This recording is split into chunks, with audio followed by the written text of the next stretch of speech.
right, if you have a problem with biological boys crushing girls in sports, then you're just a bad person. You're just a terrible person, and you really ought to look in the mirror and just really reconsider why you're so mean to kids. That's kind of the position of the Seattle Times. We've been talking about this issue quite a bit on Sundays with Subscribers a couple weeks ago. We had on a dad named Brandon Wilson, whose daughter was crushed by 7 seconds in the mile run by a biological boy at the Junior Olympics track meet in Kashmir. And he had a very thoughtful interview where he talked about, look, it's not about, targeting these trans kids. It's just about fairness and not putting girls, his daughter was a phenomenal athlete, not putting her in a position to train and work hard and then realize there's nothing more she could have done to beat a biological boy. So there was also the case of Veronica Garcia. So Veronica Garcia is a biological boy competing as a girl in Washington track and field against other girls. Veronica Garcia recently won the state championship in the girls' 400-meter race. Here's the video.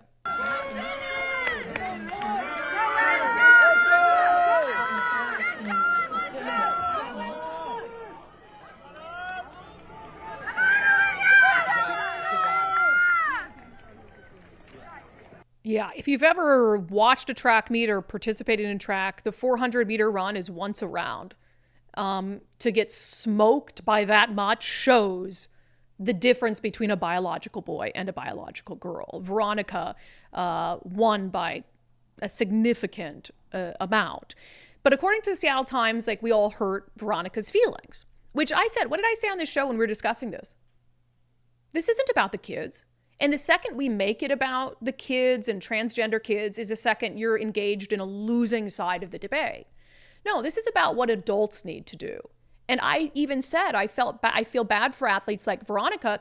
Veronica's playing by the rules. That the rules allow Veronica to compete against biological girls.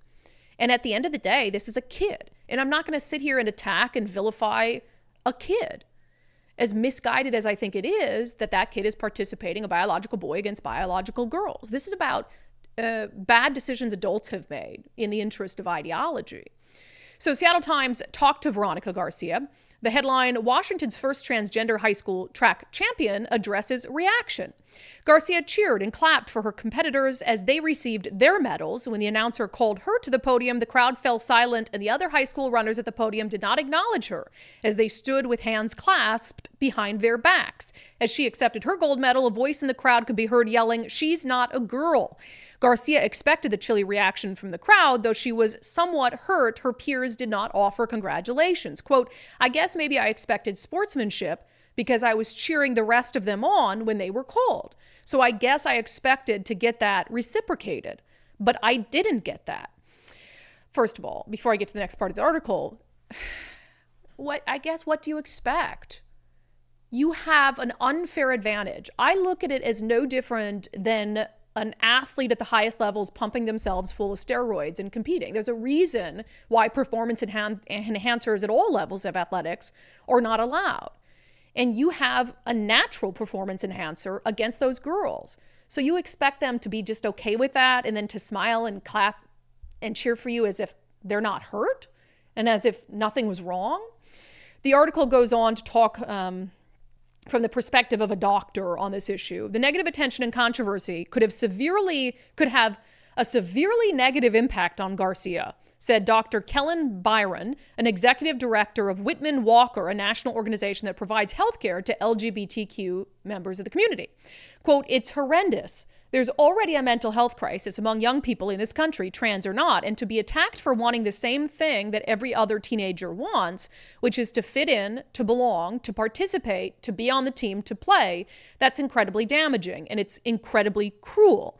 It is also particularly dangerous, he said, for transgender youth who are at higher risk of suicide and self-harm compared to their peers. No. I mean, where did they have to go to find... Of course, it's not okay to bully kids.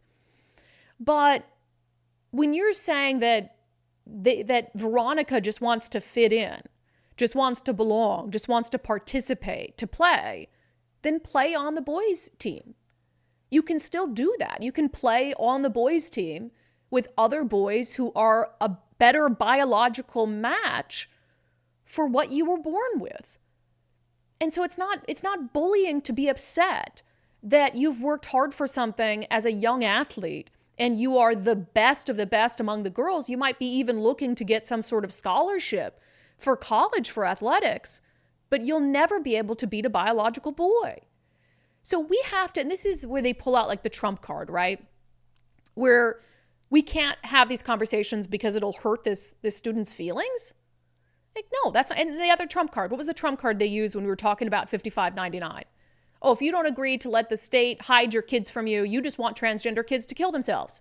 It was like, that was their, you want transgender kids to kill themselves, huh? It's like, no, that's not what we're saying here. So they do these things and they make it emotional and about the impact you're having on them so that we can't have these logical, reasonable conversations. And I just reject that. I'm not going to say anything bad about Veronica Garcia. Now Veronica's putting herself out there in the Seattle Times story, which is interesting because I don't know if I'm hoping they got Veronica's parents' permission to do that. But, so now Veronica's sharing their side of things. And that's fine. I'm still not going to go after a kid, but I am going to go after the adults that refuse to have legitimate conversations about this and refuse to see what they're doing to girls. It is truly unbelievable.